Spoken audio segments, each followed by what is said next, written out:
Hello and welcome to another episode of Search of the Record, a podcast coming to you from the Google Search team, discussing all things search and having some fun along the way. My name is Martin and I'm joined today by Gary from the Search Relations team, of which I'm also part of. We also have a special guest today, Edu Pereda, who's worked with Gary for, over a decade, most recently on the Search open sourcing team. So in today's episode, we're going to talk about that team and its projects, but first, who are you, Edu, and why? Wow, it didn't even look like you were reading that, right?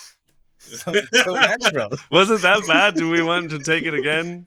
No, it's part of the fun. So I'm Edu. Yes, I've been working for Google for 12 years now, and I started the same day as Gary, and that was a long time, January 2011. I want to say sorry, but I don't know to whom I should apologize for that. There is one funny anecdote from of the first year that we were working relatively together. That on the peer feedback that I had to give to Gary, I wrote and I quote because I have it written here: Gary should be more careful when making jokes with people he doesn't know. It may be perceived as not funny at all and childish. Yeah, I was very pleased with that piece of feedback. But I remember that once I didn't know Gary, and she showed up in our desk areas, saying, "Hey, hello," and shouting, not shouting maybe, but super excited. And I was like, "Who is this guy?" And so then that was my feedback for that part. But also an email, I was kind of, I don't know, Gary. Like today? No. Worse? I think it was worse. This is the calm version of me. I kind of deserved that. I think. I mean, in retrospect, at that point, I was like, "How dare you? Yeah. How dare you?" But so, how did it go? Did you change or did I change later? Did I? You didn't follow that feedback, right? But I think I actually became a bit more like you. Yeah. Than you fixing that. The idea was that, okay, if you gave me that feedback, then I will just hang out more with you, and then maybe eventually you will become me. And it kind of worked, and it got worse. That's a very scary thought. Well, why do you think I'm hanging out with you? Is it because of your blue eyes or what? You keep pointing that out. It is amazing. Blue eyes, it's quite visible. True, I mean, I'm sorry I see it. Yeah. I'm not sorry.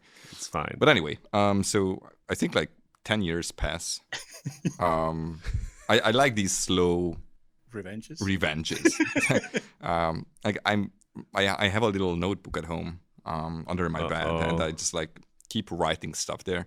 And then I had a note from 2011 in that get back to Edu, and then I just wrote there a URL like https://perf.whatever, and then a really long hash that I had to type in manually in my laptop. And then I go there and I see this piece of feedback, and it's like, how do I get back at him for this? And then I just realized that he actually has a very new manager. A very new manager. Oh, no, you did. He just got a new manager. Of course you did. And this was the beginning of the pandemic, 2020. And so what can we do? Because they are also not friendly yet, because they are new to each other. So I think what I do even we know do? his new manager. What do we do? No, that was the previous one. That was the previous manager. So what do we do to them to the Edu?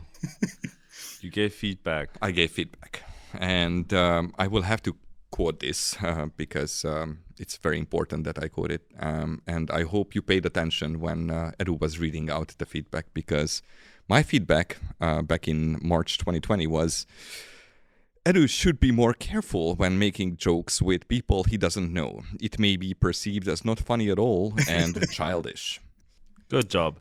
I remember my manager asking me, what is this? What's that about? Oh, this is about what Gary did you do? Gary. Why did you do it? Why did you do that? So, Gary, do I need to be worried about the SofaGate situation then? Sure. Oh, flip.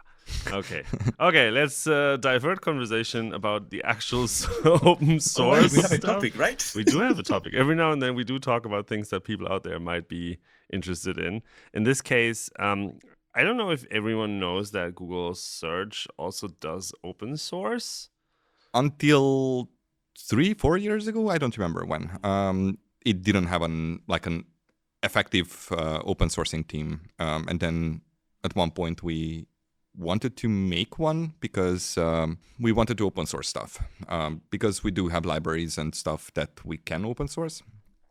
And then we picked up project, and I think we had to have a team to be able to create some internal resources for the project. And then we just made the team, and then we stuck with it because it was kind of interesting. It was very nice to work with the people that we worked with.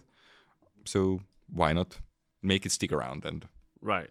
Okay, but why did you want to open source things that we had in Search in the first place?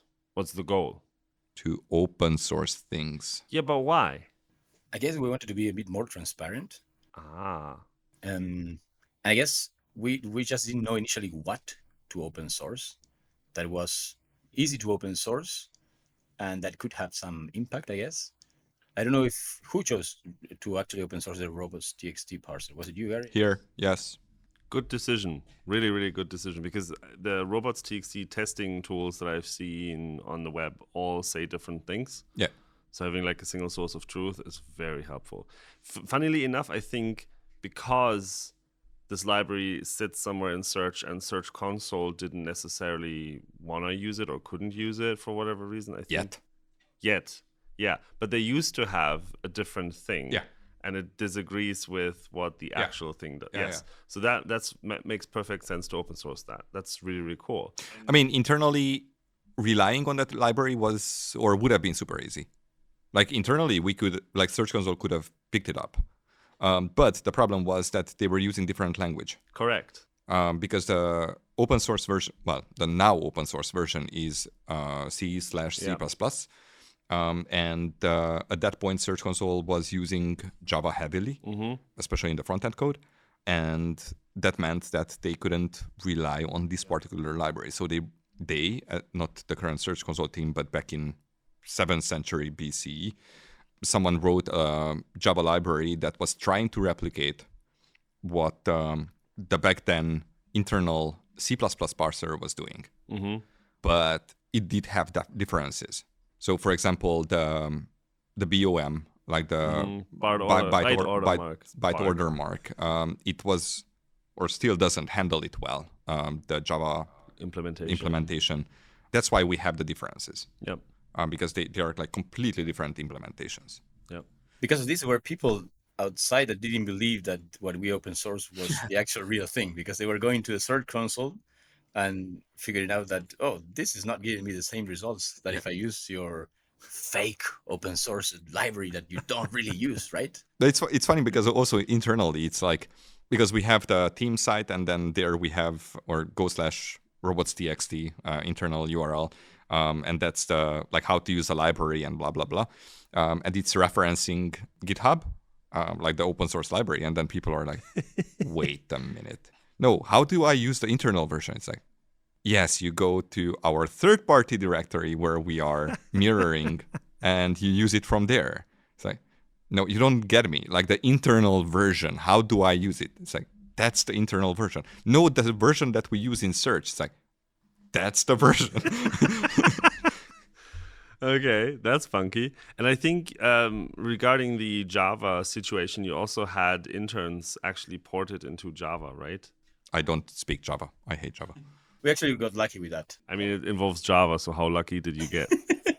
So we didn't have any kind of intern project or anything. We just had the idea of at some point we should also make a Java library or publish Java version for the robots.txt parser. But of course, we never have the time.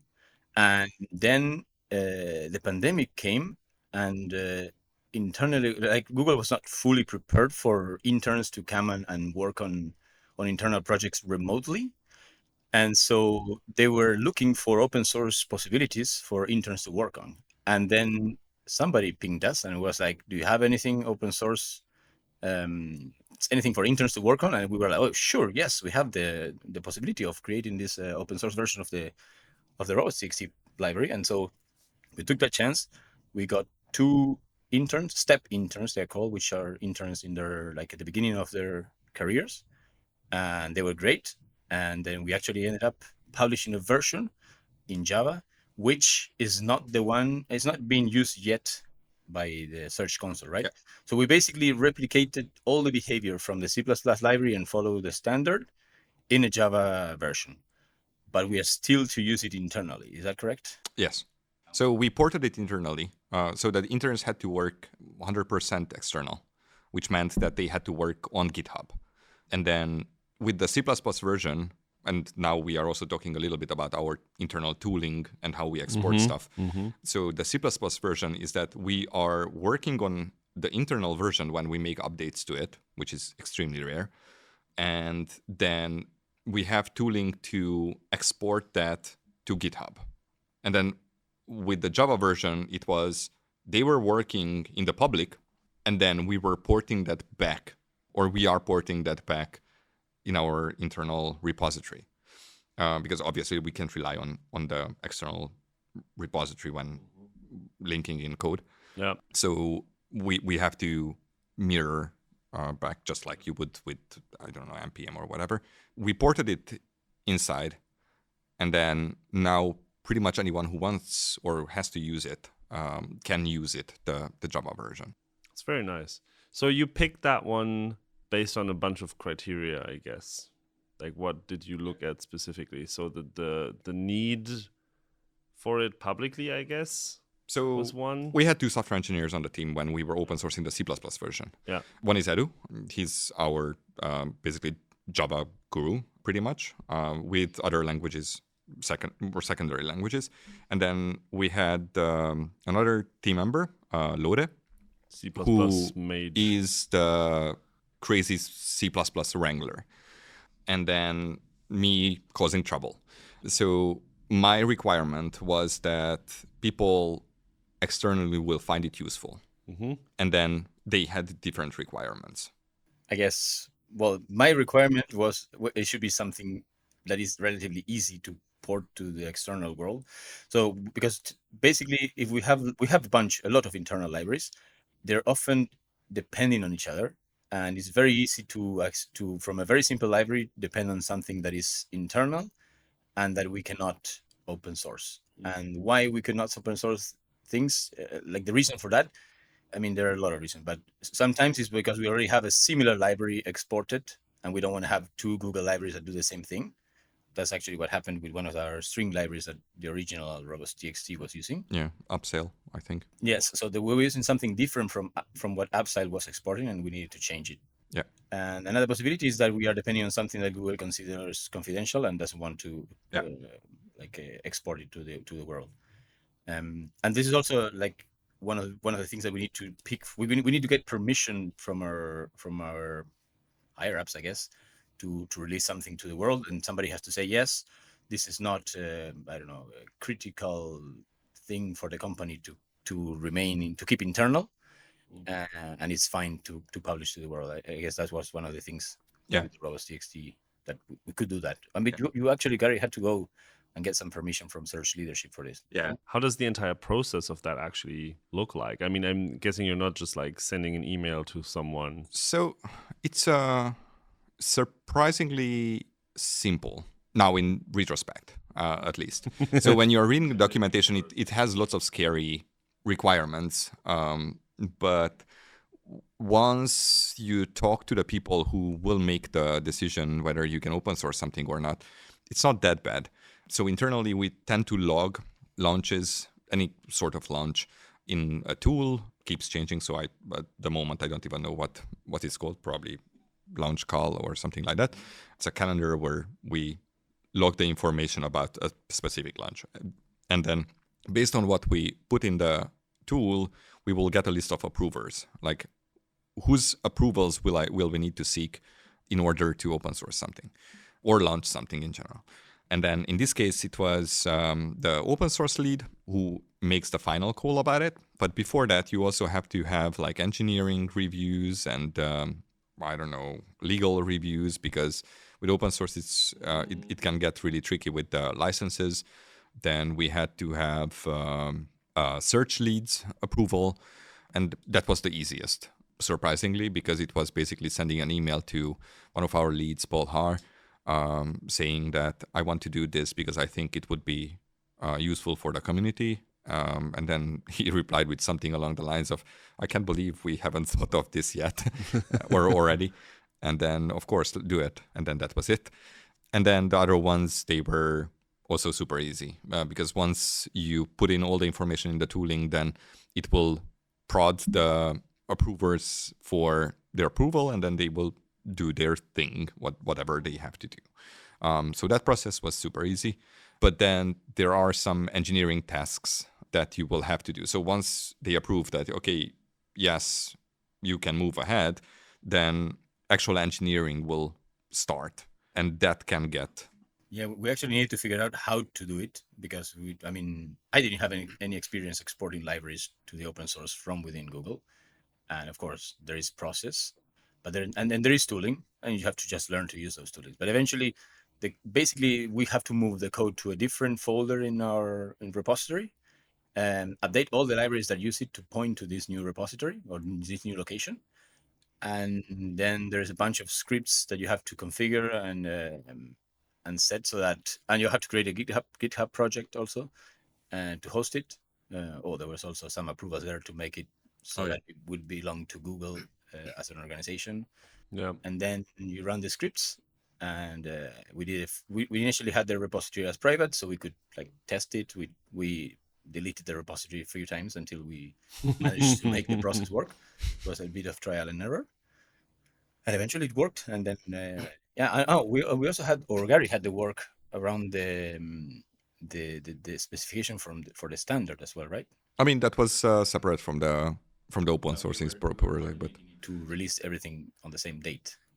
So we actually had to do a little bit of work to make the tooling that was used in the ROS6C parser, the Google bot, to adapt it because it was a little bit intermixed with the original library. So we had to clean that up a bit.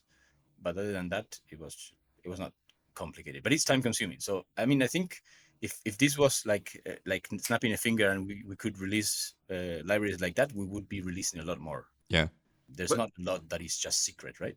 Yes, but also I think one point that you had, that there are libraries that we cannot release because they are depending on other libraries that we cannot release, that depend on other libraries that we cannot release, and whatever. Sounds like fun. So, for example, we have a C++ library that parses URLs, and it splits it up in the different components of the URL, and then you can do different kinds of operations on the object that was created by the tool or the library. Like get the absolute path, get the relative path to something. Yeah, exactly. Get the domain, get the TLD, get whatever.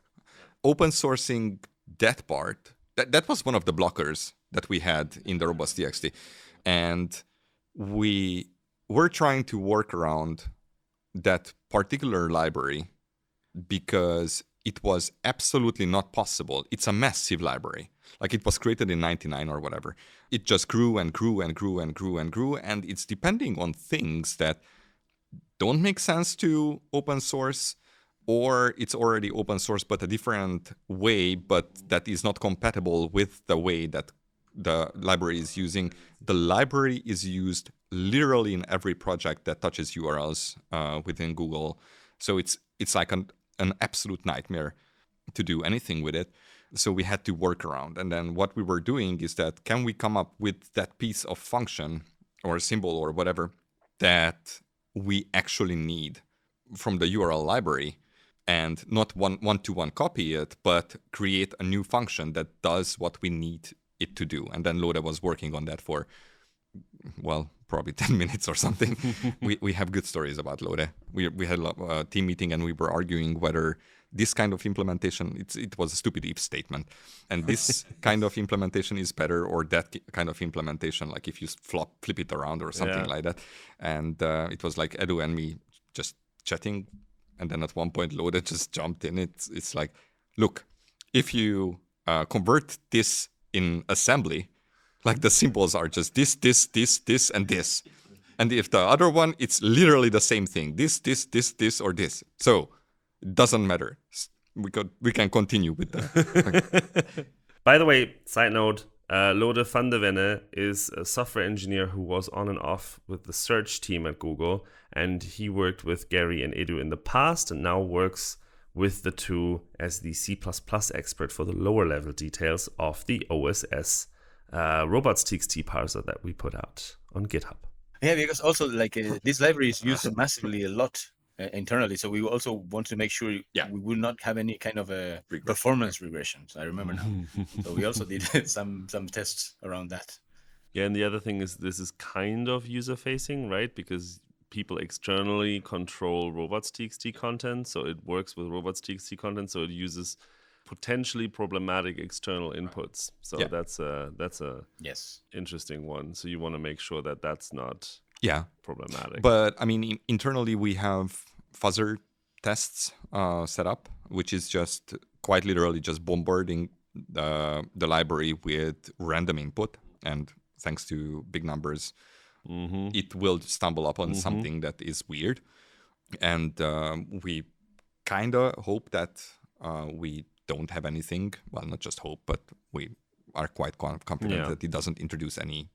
There was one of these tests that we could not open source, right? Because it was this fuzzer thing was massive, and we could not just open source it. So we have two tests at the moment: the external one, and one that we could not publish, but we still run. Yeah, and also because robots.txt is so important for us. Like the internal test that we haven't open sourced, that's considerably more massive than the external one. The external one that's testing every single, or not every single, but most of the clauses in the library that are defining the clauses in the standard. We also annotated it with comments in the test saying that like this is this clause in the standard, blah blah blah. But internally, we are stress testing the library quite aggressively. Nice. To make sure that we don't have overflows and whatnot. Yeah, that's pretty nice. It does sound like it was a lot of work to open source something relatively small looking. I'm not saying it's small. It looks like a simple thing, but I think it was quite a process, no? We started in April and we open sourced in July or something like that. And all this was done in our 20% time, let's say. We're not focusing our full day working on this. Yeah, it's a side project. Yes. I actually was not even working in the search organization anymore at that point. Oh. And I think actually this was one of the excuses that we used to continue working together with Gary. Let's make it this open source things to be able to have something to work together. Aw. That's nice. Well, I used to work on a tool that we used to debug the search stack internally. So imagine Search Console, but we can plug in literally any URL, and we will get results like different stages of search. How are there problems with that particular URL? And he was working on that. So we were very connected work-wise. Yeah, that's what I wanted to avoid, and then you followed me with this 20% project. Dude, take a hint. So I also had to talk to his wife, and it's like, just tell him that he has to work with me, and then... Casual family pressure. Sounds like mobster methods. Yeah. A lot of crying. Lots of crying, yes. All fun. So seeing how that panned out, are you planning to release something else? No, this will get people overexcited. Now they will think that we are. No. Okay. Who knows? Maybe I do some. I can't tell. Yeah. It's classified. It's classified. No, so the project is still active. Like the team is still active. Yeah. And we are doing stuff and we have ideas. Some of ideas are probably viable. We kind of expanded on what could we open source because technically, you can also open source data, and that's something that we are exploring. We'll see where it goes. I don't want to say it's difficult to convince people. Like it's difficult to come up with the reasons that would allow them to approve stuff. So if you wanted to open source the PageRank algorithm, for example, probably if you go there without any good reason, they will say no, because why would they say yes?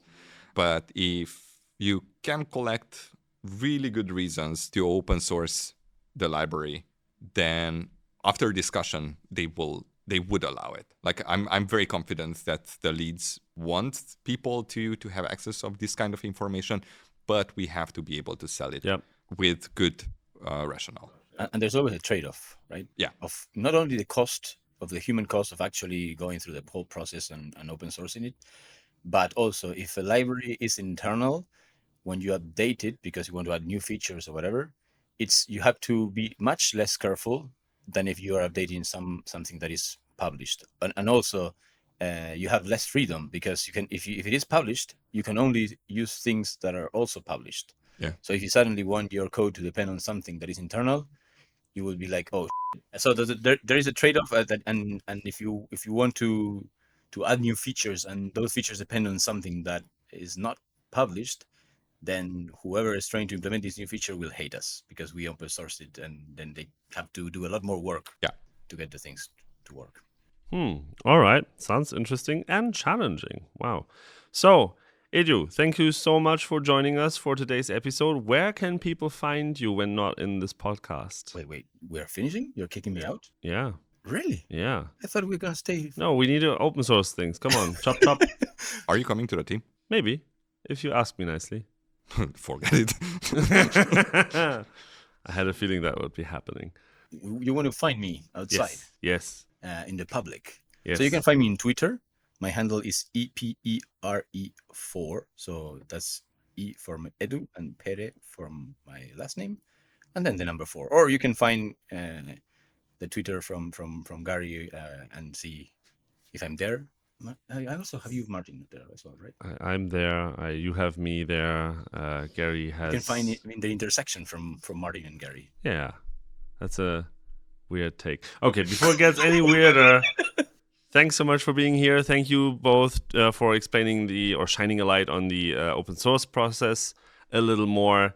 I do hope that you all enjoyed this and are also looking into our open source things. And thank you so much for listening. Let us know in the comments if you enjoyed this episode and what you would like to see us doing in terms of open source in the future. I can't guarantee for anything though. Like obviously everyone's gonna be like ranking things, and we're like, no. Anyway, you can try nonetheless. We've been having fun with these podcast episodes, and we hope that you, the listener, have found them both entertaining and insightful too. Feel free to drop us a note on Twitter at Google Search C, or chat with us at one of the next upcoming events that we go to if you have any thoughts. And of course, don't forget to like and subscribe. Thank you so much, and goodbye. Bye. Adieu.